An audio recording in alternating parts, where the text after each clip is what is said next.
Tripura anganwadi workers and helpers union ৮ দফা দাবিতে রবিবার প্যারাডাইস চৌমুহনীতে গণ অবস্থান পালন করে।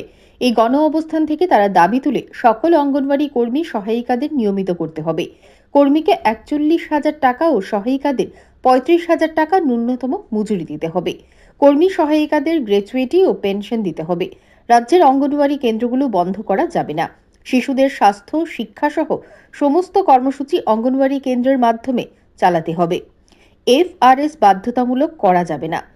ফিডিং বিল বাজার দর অনুসারে দিতে হবে ও নিয়মিত দিতে হবে। মোবাইল বিলের টাকা বাড়াতে হবে ও নিয়মিত দিতে হবে। এ সম্পর্কে এদিন সংবাদ মাধ্যমে জানান বামফ্রন্টের আহ্বায়ক তথা প্রাক্তন মন্ত্রী মানিক দে। আমরা বলবো সরকারকে তাদের মজুরি যেটা প্রাপ্য সে প্রাপ্য মজুরি দিতে হবে। ছাঁটাই যারা তাদেরকে পুনর্বহাল করতে হবে এবং তাদের উপর যে মানসিক নির্যাতন চলছে এটা বন্ধ করতে হবে। আর শাসক দল কোথায় কোথায় তাদেরকে ছাঁটাই করার যে ধমক দিতেছে এটা বন্ধ করতে হবে। আর তাদের গ্র্যাচুইটি দিতে হবে।